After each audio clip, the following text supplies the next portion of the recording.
Have you ever wondered why some wines are more expensive than others? It's like anything. You get what you pay for. Food, wine, clothing, cars, etc. This is Kurt Sasek, and today we're going to talk about what goes into the cost of a bottle of wine to help you understand where your dollars go. Regardless of what you're referring to, two of the main factors contributing to the cost of a product typically comes down to the cost of labor and the cost of raw product. Let's start with raw materials used.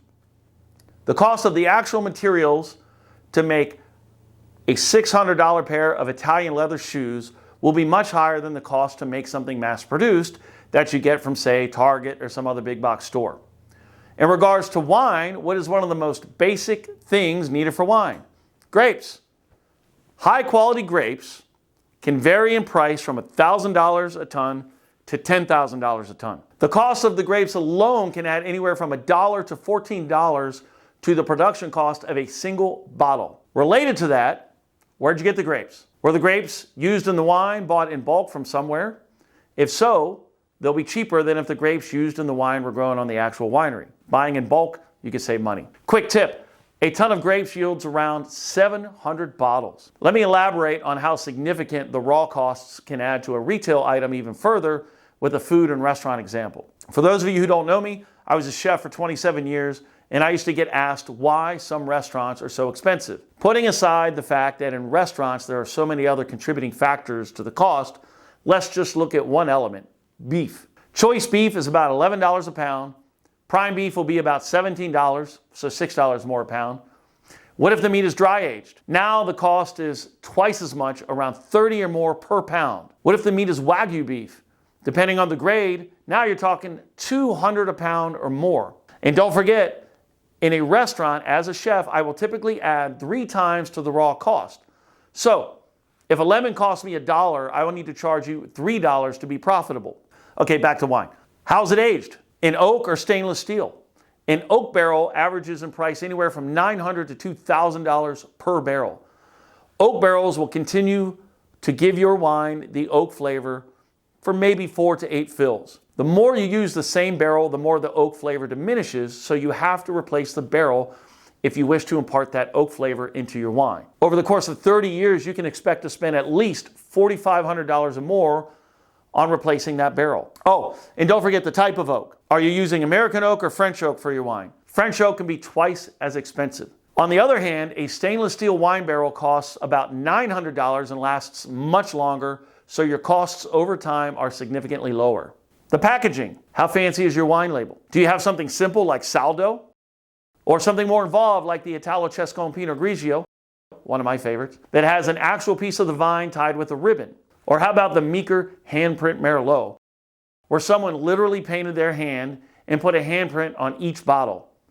Imagine being the dude who had to do that. Not time consuming at all. The marketing. This alone can add much to the cost. Then there's the retail or restaurant markup. Retail markup is typically around 50%, so if a bottle costs $10, then the store will sell it at $15. Restaurant markup is higher, so that same $10 bottle of wine will be around $25 to $30 in a restaurant. Here's a tip. If you order wine directly from the winery, you can save money and also help the winery make more profit. That's a good thing. The labor, the skill of the people. The higher the quality of wine, the higher the skilled staff is needed to make it. Now, don't forget the miscellaneous costs. Salespeople, administrative staff, utilities, your lease, corks, boxes, water bill, taxes, and so forth. What about location? What do you think is more expensive, a home in Detroit or a home in Beverly Hills? Same goes for wine. A wine from Napa Valley or Burgundy, just to name a couple, will command a higher price than a wine from Virginia or New Mexico. Is the area famous? On top of location, is a particular area famous for a particular style or type of wine? For example, a Cabernet Sauvignon from Napa Valley will be more expensive than a Cabernet Sauvignon from Lodi because Napa is famous for its Cabernet Sauvignon and Lodi is not. A Pinot Noir from Burgundy will be more expensive than a Pinot Noir from Chile because Burgundy is famous for its Pinot Noirs. Real estate. Now we're getting to actual dollars. The price per acre in Sonoma and Napa Valley can be anywhere from $70,000 to $3 million an acre. There are a number of variables to consider in the price, but I think you get the point. It's expensive. Is it old vine? How many of you have seen the term old vine on a label? It means exactly what it says. The vines are older. Let me explain. After planting a vine, it takes about 3 years for a vine to produce fruit. A vine reaches adulthood around 7 to 8 years. A mature grapevine is around 12 to 25 years old.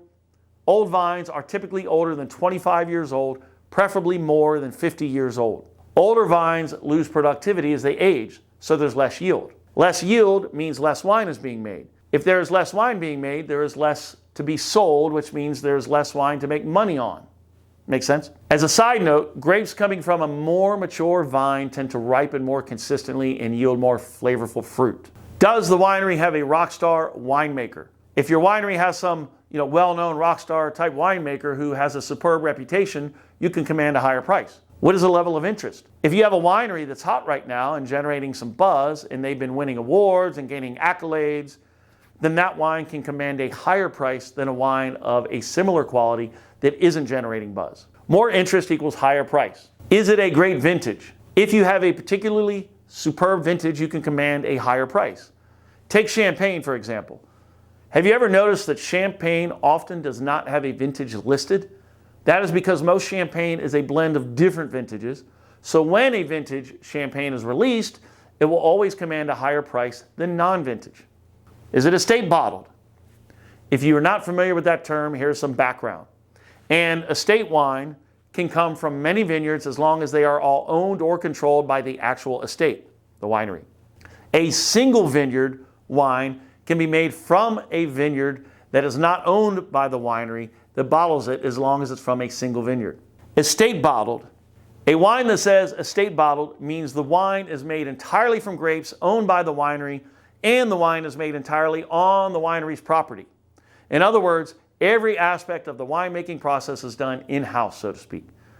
What the benefit of this is more control over the quality, which adds to the price. Yield. How much juice are you getting to make wine from? If less wine is made, there's less money to be made since you have less wine to sell. If you have less to sell, you must charge more. Mass-produced wine is cheaper, and the wineries make money on volume. Related to yield is yield on the vine. Some winemakers may even prune the vines heavily to remove grapes, resulting in less yield. So instead of the normal yield of 5 tons of grapes per acre, you may get just over 3 tons. Now, this pruning may not make sense, but I will explain why winemakers do this. Better tasting fruit. The more grapes on a vine means the less nutrients in the vine to spread around those grapes. This results in less flavorful grapes. Think of having children. If you have $1,000 a month to feed a family, that money will go further with less kids. Okay? I'm not sure if that's the best example, but you get the idea. How about the amount of juice used? If you press all of the juice available during winemaking, you will get more tannins and solids, which result in a coarser wine. If you only use juice that comes from minimal pressure, you are not forcing out those other things that are unsavory for the wine. Consequently, you end up with less juice, which means lower yield. Again, lower yield equals less wine to sell, which means you must charge more. Where are the actual vines? Some wineries may have vines on steep hills, which are harder to farm. Take Conigliano Valdobbiadene, the area famous for Prosecco in Italy. This area is steep and hilly, so you cannot get tractors or any equipment or anything up there. So why should you spend more on wine? There's no rule on what you should spend, but I will offer this advice. Most of the general public shop based on the price and how the label looks. The comment I often hear is, I cannot taste the difference between an expensive wine and an inexpensive wine. Well, if you have only been exposed to cheap wines or wines that are not good, maybe wines that are not a good representation of what a wine can be, then you won't know what to look for. Once you start learning more about wine and tasting better wines, you will see where that extra money goes. When I started learning about wines, I couldn't believe just how different the exact same grape, say Chardonnay, could taste depending on where in the world it was planted. Then, as my wine experience grew, I was able to start tasting differences in wine and appreciate it more. I hope you enjoyed the video. I thank you for watching. Please note, I do take requests. Put it in the comments. Please subscribe and share this video if you enjoyed it, or if you didn't enjoy it, please share it anyways. We appreciate your support and you watching. Take care.